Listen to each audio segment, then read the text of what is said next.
Operation Mahadev में जिससे पहलगाम में शामिल तीनों आतंकवादियों को ढेर किया गया, उसको लेकर पाकिस्तान में एक बड़ा खौफ पसरा हुआ है। पहला खौफ ये कि कहीं भारत इस ऑपरेशन के बाद पाकिस्तान पर हमला ना कर दे, और दूसरा खौफ ये कि कहीं अगला नंबर मसूद अजहर का तो नहीं। ऑपरेशन महादेव में भारतीय सेना के शौर्य के बाद कैसे मची है पाकिस्तान में खलबली, ये रिपोर्ट देखिए। भारतीय सेना ने एक बार फिर शौर्य दिखाया।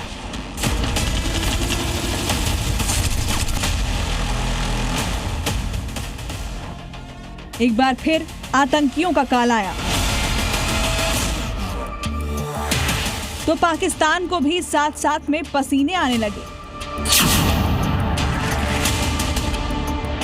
नींदें उड़ने लगी हैं और खौफ ऐसा पसर गया है कि वहां सिर्फ एक ही बात हो रही है, वो ये कि क्या भारत फिर से पाकिस्तान पर हमला तो नहीं करने वाला।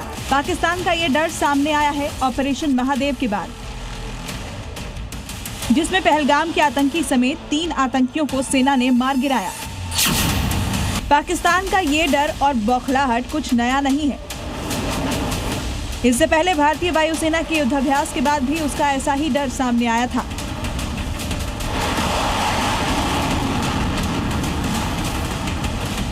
तब भी यही अंदेशा पाकिस्तान लगा रहा था कि भारत जल्द ही हमला कर सकता है। और इसके बाद ही आसिम मुनीर चीन भी पहुंच गए थे। और अब एक बार फिर जब भारतीय सेना ने आतंकियों को जहन्नुम भेजने का काम किया, तो फिर से पाकिस्तान की टांगें कांपने लगी कि कहीं ऑपरेशन सिंदूर 2 हो गया तो उसका क्या होगा। ब्यूरो रिपोर्ट, जी मीडिया। ऑपरेशन सिंदूर पर चर्चा के दौरान प्रियंका का बयान, कहा पहलगाम में भारतीय मारे गए, लेकिन बीजेपी सांसदों ने कहा हिंदू मारे गए। पीएम श्रेय के साथ जिम्मेदारी भी लें। लोकसभा में ऑपरेशन सिंदूर पर अमित शाह का विपक्ष पर हमला, कहा कांग्रेस सरकार में आतंकियों को वीजा देकर बुलाया जाता था, कांग्रेस ने पाकिस्तान को सिर्फ डोजियर भेजे, हमने एक्शन लिया। ऑपरेशन सिंदूर पर चर्चा के दौरान अमित शाह और अखिलेश यादव में तीखी बहस। शाह बोले आतंकियों का धर्म देखकर दुखी ना हो, हमें लगा आतंकियों के मरने पर इनको खुशी होगी, इनके चेहरे पर स्याही पड़ गई।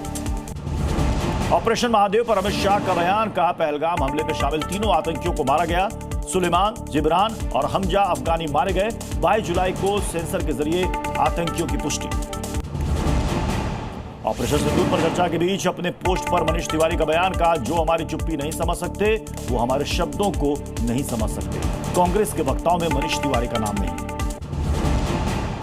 जी न्यूज की मुहिम को मिला एआईएमआईएम सांसद ओवैसी का साथ। संसद में ओवैसी ने पूछा, जब हम पाकिस्तान को पानी नहीं दे रहे हैं तो क्रिकेट का खेल क्यों?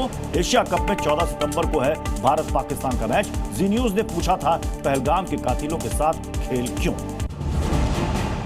नेशनल हेराल्ड घोटाले में बढ़ सकती है सोनिया राहुल की मुश्किलें, आज कोर्ट आरोप पत्र पर ले सकती है संज्ञान। ईडी की चार्जशीट पर आ सकता है राउज एवेन्यू कोर्ट का फैसला। 15 जुलाई को कोर्ट ने सुरक्षित रखा था फैसला।